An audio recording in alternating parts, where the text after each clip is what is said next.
जय श्री राम, जय बागेश्वर धाम। दोस्तों, बागेश्वर धाम पर हर वर्ष भांति इस वर्ष भी 2025 में महाशिवरात्रि के पावन पर्व पर 26 फरवरी महाशिवरात्रि को बागेश्वर धाम पर इस बार 251 गरीब बेटियों का सामूहिक कन्या विवाह होने जा रहा है। पिछले वर्ष 151 गरीब बेटियों का विवाह हुआ था, जिसको अब बढ़ाकर 251 कर दिया गया। यानी कि इस 2025 में महाशिवरात्रि के दिन बागेश्वर धाम पर 251 गरीब बेटियों का कन्या विवाह होगा, जिनके माता पिता की आर्थिक स्थिति एकदम कमजोर है, जो शादी करने के लिए सक्षम नहीं है, जिनकी माता पिता की मृत्यु हो चुकी है, वो सारी बेटियों का विवाह बागेश्वर धाम पर होगा, जिसके लिए आप लोग अपना पंजीयन करा सकते हैं। जरूरी नहीं है कि आप लोग मध्य प्रदेश के निवासी होना चाहिए। अगर आप लोग भारत के किसी भी राज्य से बिलोंग करते हैं तो आप लोग इस सामूहिक विवाह के लिए आवेदन फॉर्म भर सकते हैं। और ये जो शादी होगी बागेश्वर धाम पर ना, वो पूर्णतः निःशुल्क होगी।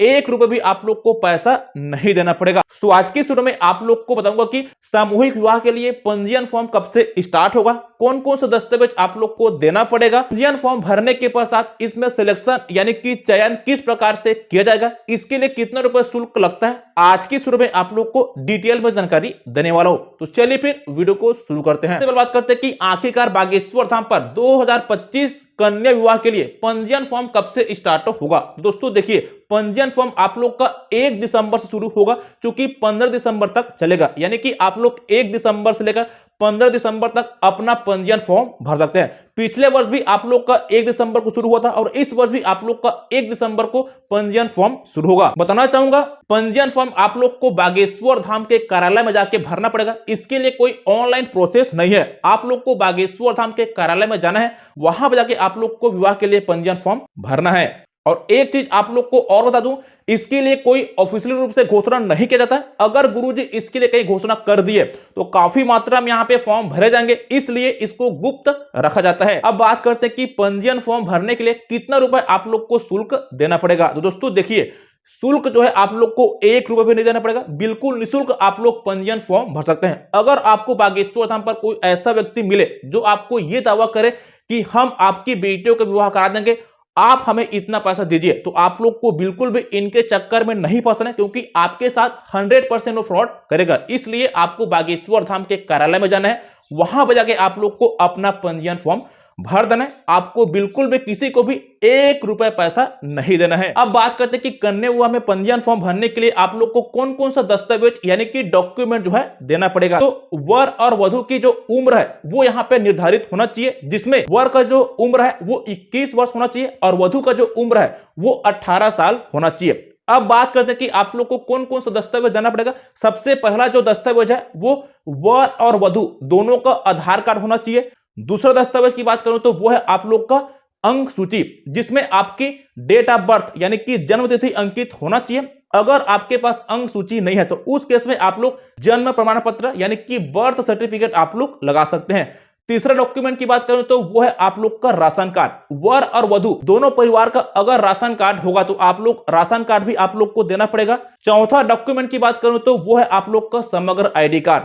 अगर आप लोग मध्य प्रदेश की निवासी हैं तो आप लोग को वर और वधु दोनों का समग्र आईडी कार्ड देना पड़ेगा। अगर आप लोग मध्य प्रदेश की निवासी नहीं है, किसी दूसरे राज्य के निवासी है, तो आप लोग को समग्र आईडी कार्ड जो है देना नहीं पड़ेगा। पांचवा दस्तावेज की बात करूं तो वो है आप लोग का आय प्रमाण पत्र, यानी कि वर और वधु पिता की आय प्रमाण पत्र आप लोग को देना पड़ेगा, क्योंकि लेटेस्ट यानी कि नया वाला होना चाहिए। 6 माह पूर्व का ही आप लोग को आय प्रमाण पत्र यहाँ पे देना पड़ेगा। छठवां दस्तावेज की बात करूं तो वर वधु कि अगर माता पिता की मृत्यु हो चुकी है तो उस केस में जो है डेथ सर्टिफिकेट यानी कि मृत्यु प्रमाण पत्र आप लोग को देना अनिवार्य है। सातवां दस्तावेज की बात करूं, अगर आप लोग विकलांग होंगे तो उस केस में आप लोग को वर या फिर वधु का विकलांग प्रमाण पत्र भी आप लोग को देना पड़ेगा।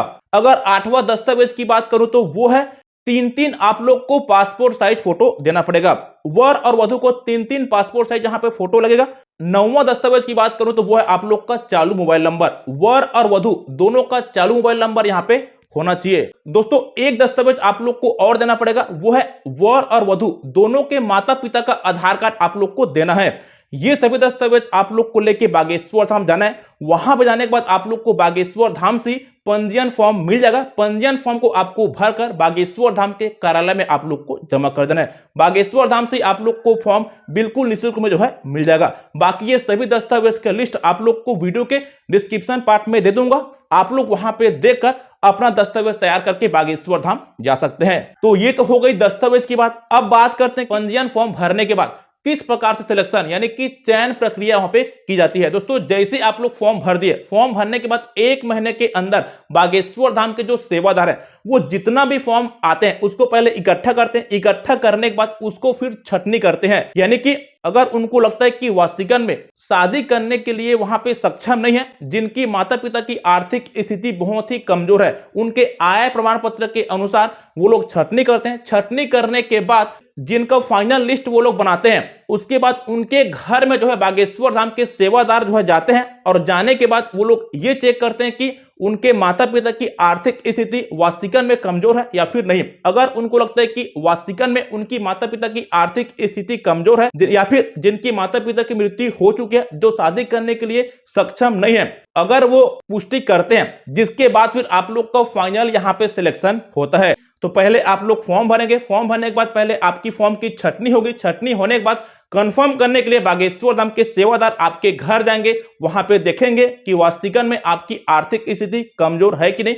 इतना प्रोसेस करने के बाद अगर गुरुजी को लगता है कि वास्तविकन में आपकी शादी होनी चाहिए, उसके बाद फिर आप लोग का नाम फाइनल लिस्ट में आता है। तो अब बात करते हैं कि आपको कैसे पता चलेगा कि आपका नाम कन्या विवाह के लिए सिलेक्शन हुआ। तो दोस्तों जैसे ही आप लोग का फाइनल लिस्ट में नाम आता है, बागेश्वर धाम के सेवादार आपको फोन करेंगे और आपको बताएंगे कि आपका नाम कन्या विवाह के लिए चयन हुआ है, जिसके बाद आप लोग को शादी की तैयारी करना होता है। जो फोन नंबर आप लोग दिए होंगे फॉर्म भरते समय, उसी फोन में बागेश्वर धाम के सेवादार आपको फोन करके सूचना दे देंगे। तो इस प्रकार से बागेश्वर धाम पर कन्या विवाह के लिए यहाँ पे चयन किया जाता है। अब दोस्तों मैं आप लोग को अपनी एक राय बताना चाहता हूँ। कन्या विवाह के लिए आप लोग को तभी आवेदन करना चाहिए जब आपकी आर्थिक स्थिति बहुत ही कमजोर है। अगर आपकी आर्थिक स्थिति बहुत ही कमजोर है, अगर आपकी माता पिता की मृत्यु हो चुकी है, आप शादी करने के लिए सक्षम नहीं है, तभी आप लोग इस आवेदन फॉर्म को भरिएगा। अन्यथा आप लोग फॉर्म को मत भरिए, क्योंकि कोई मतलब नहीं है। लाखों की संख्या में वहां पे फॉर्म भराता है,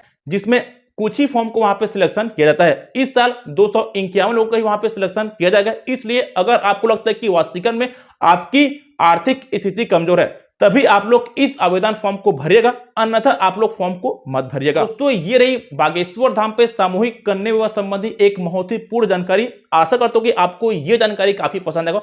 बाकी दोस्तों इस विवाह से संबंधित अगर आपको कोई सवाल पूछना है तो आप लोग हमें नीचे कमेंट करके पूछ सकते हैं, आपकी पूरी तरह से मदद की जाएगी। तो आशा करता हूं कि आपको ये वीडियो काफी पसंद आया होगा।